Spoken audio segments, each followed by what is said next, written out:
Hello everyone. Today we will discuss about the basic concept of income tax. This lecture will be covered what is the constitutional provision of the income tax and type of person. So as far as concerned about the topics constitutional provision, basic of income tax and category of persons.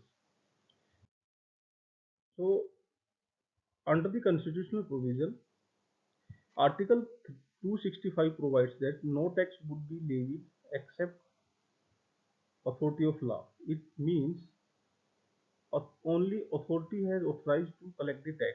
Without any authority, tax will be not collected from any person. So in India, we have two authority. One is under direct tax and second is under indirect tax. Direct tax authority is the Central Board of Direct Taxation. In short, we can say CBDT. And indirect taxation authority is Central Board of Indirect Tax, that is called CBIT. Direct tax come under directly Income Tax Act 1961, and indirect tax have different type of the tax like the GST, excise duty, central excise duty, VAT, etc.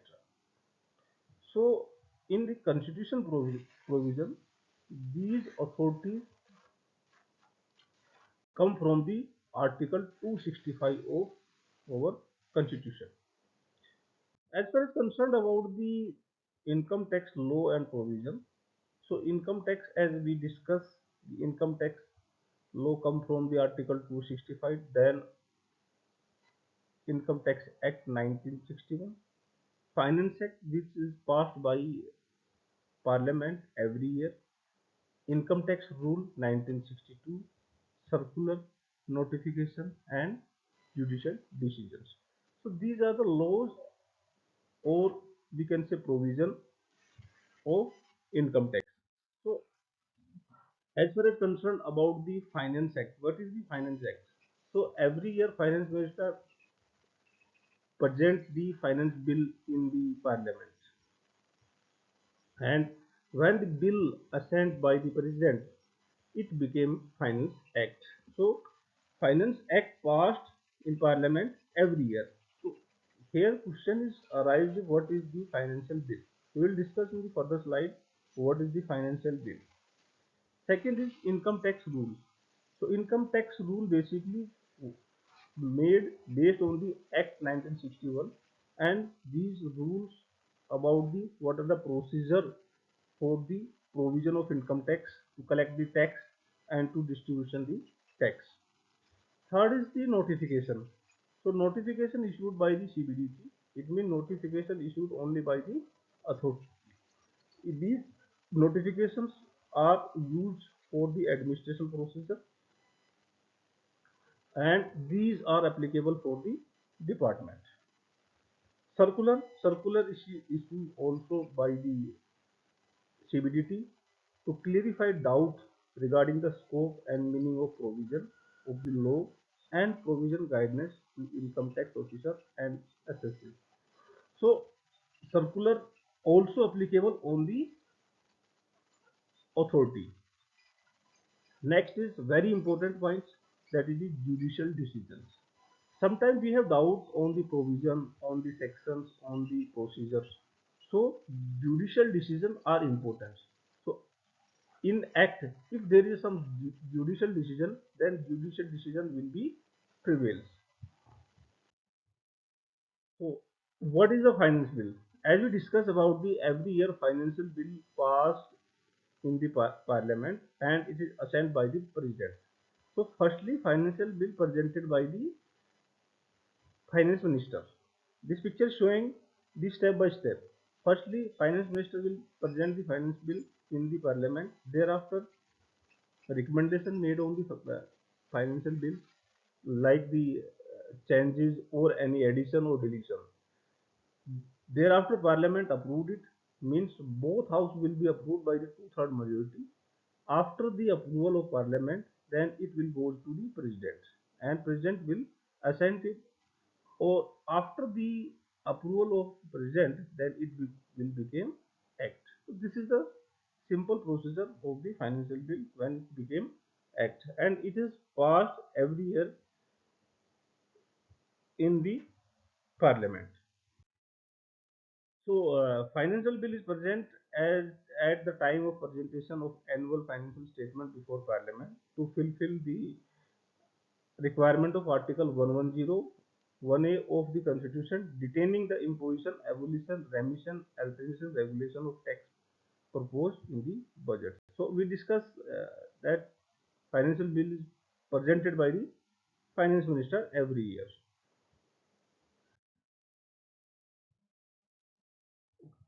Effective date of the finance bill. What will be effective date? So there are the two concerns. First is the direct taxation and second is indirect taxation. For the direct taxation, it will be effective the date notified in the Gazette notifications. So the date which mentioned in Gazette notifications, the financial will be applicable on that day in case of the direct tax. And in case of the indirect tax, it will be applicable on the midnight when bill is presented. So there's a two different scenario of applicability of finance bill, direct tax and indirect tax. Now come on the point of how to compute the tax liabilities. So tax liability are computed in the four steps. Firstly, we have to determine the what is the category of person. So, what type of the person is there. Second, determine the residential station of the person as per the section 6. It means this residential status should be known. Is it resident, non-resident? If there is resident persons, then the liability will be different. If non-resident person, then liability will be different. So who is the resident person and who is no non-resident persons? It will be described in the further lectures, and it is very important for computation of the tax liability. Calculation of total income as per the provision. After the determine the person residential status, thereafter we have to calculate the income. After the calculation of income, then we calculate the income tax on the calculated income. So these are four broad steps to calculate the tax liability. Okay, now it is very important and very basic of the income tax. Determine the category of person. So there are eight type of the person in Income Tax Act 1961. So firstly, as per the section 2 subsection 31, income tax is charged in respect of total income of provision of previous year of every person. Hence it is important to know the definition word of person. So here we should know about the person. What type of person are under the Income Tax Act? So there are eight type of persons under the Income Tax Act. Individual, HUF means Hindu Undivided Family. Company, BOI means Body of Individual. AOP, Association of Person, Firm, Local Authority, and every judicial authority which are not covered in these definition. It means if it is not covered in the individual, HUF, company, BOI, AOP, firm, or local authority, then it will be deemed as judicial person. So under the Income Tax Act, there are eight type of persons. Now we will discuss one by one. So individual and HUF. Who is the individual? Individual is a natural person being male, female, minor, or person sound or unsound mind. Means if there is an individual, he or she would be natural person. Next, HUF. HUF is consist of all persons linearly descended from a common ancestors and include their wife, unmarried daughter, and also stranger who has been adopted by the family. It means this is the group of family. In simple language, we can say this is the same lineage or same family who conduct the business. So this is known as a person. Now, HUF also divided into two parts in India. First is called Mitaksara, which is applicable all India except West Bengal and Assam. Second is Dayabhag, which is apply only West Bengal and Assam. So, who is the Mitaksara and who is the Dayabhag? We will discuss in the separate lecture. Now, company. Company under the Income Tax Act, company means domestic company, foreign company, company in which public are substantially interested under Section 2 subsection 17. Company means any Indian company, any body corporate incorporated by under the law of authority country outside India, that is a foreign country. It means Indian country, foreign correction, Indian company, foreign company, or any institution, association, or body which was assessed or was assessed as a company assessment year under the Income Tax Act 1922, or it was assessable under the Act of the Company Assessment Year commencement before the 1st April 1970. And last, any institution or association or body, whether incorporated or not, whether Indian or non-Indian, which is declared general special order or board to the company, only such assessment year, whether the commencement of first year April 1971 or thereafter, as may be specified and declared. So in broadly, we can say company means it may be Indian company, it may be foreign company, or it may be any institution, body of corporates, or any association which is incorporated under the Income Tax Act 1922 or 19 after the year of April 1971. So this is the broad definition of the company. So company doesn't include only Indian company. It includes Indian company as well as the foreign company. Okay. What is this? What will be the residential status of the company? Will it Indian company? Will it resident or non-resident? It will be discussed in the residential section. So there is also status of the company. Is this company is resident or not? Next is firm. Firm means it include partnership firm whether registered or not, and shall include LLP, mean limited liability partnership as defined the LLP Act 2008. So firm means partnership firm or LLP.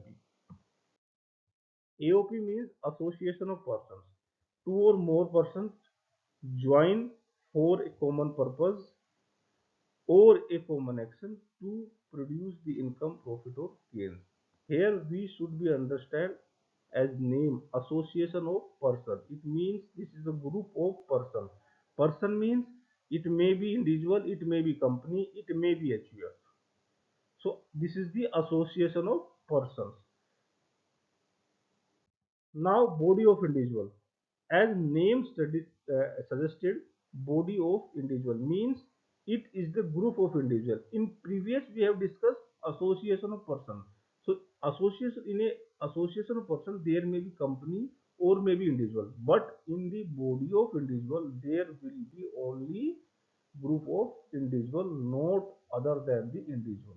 So body of individual denotes status of person who is assessed in like manner and same extent to beneficiary individually. It means it is only concerned with the individually and individually concerned with the natural person.